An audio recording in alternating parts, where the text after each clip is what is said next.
Stephen, true or false? Most salespeople show up to work and wait for something to happen. True. Okay? You show up sober and drug-free, which is good. You show up on time, you work your shift. Because of your product, Ford, because of your location, because of the dealership's advertising, you can make a living probably doing that. If that's all you want to do, is make a living. But if you want to get rich, by the way, can you get rich as a car salesperson? I think so. Yes, you can. All right? It doesn't happen often, but rich doesn't happen very often in any profession. But you have to do it differently. You have to commit yourself, you have to study your profession, you have to work to get better every single day. If I buy a car from you, Cody, you've been doing this for 4 years? Yes, sir. You should have a clue then. Okay, if I buy a car from you today, I'm going to promise you no one's ever asked you this question before. Yes, sir. So you'll have to think about it for a second. How many times will I hear from you over the next 4 years? Well, I like to at least follow up at least every 3 months to see how the vehicle's treating you. And then after about a year or two, if I'm still there, I will give you a call and see if you're ready to trade in. But personally, maybe once or twice, to be honest. In 4 years. After about a year, I'll call you. Okay. So after...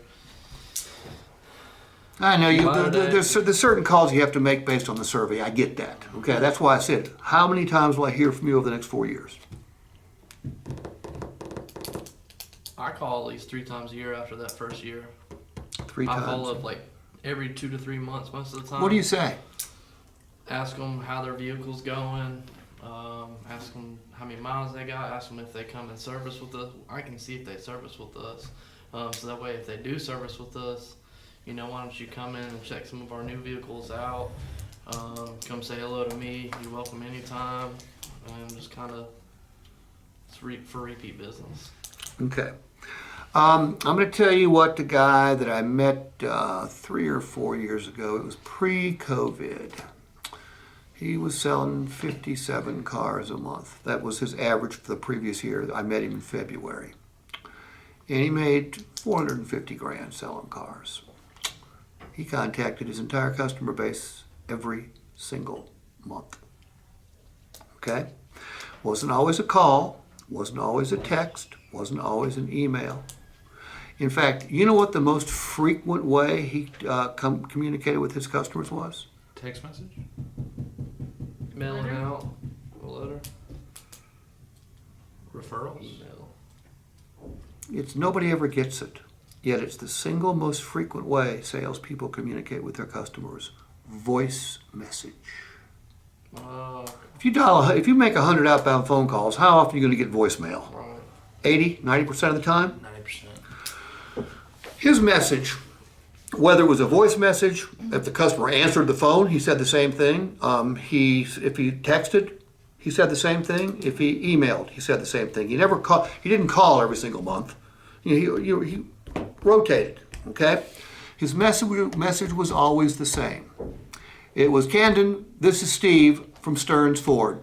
No need to call me back unless there's something I can do for you. Just want to remind you, I'm at Stearns Ford. I'm here for you. Have a great day.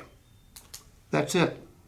He offered to be of service every single month. Now, I asked him a question that you're probably thinking about. Well, gee, wouldn't customers get sick and tired of hearing from you?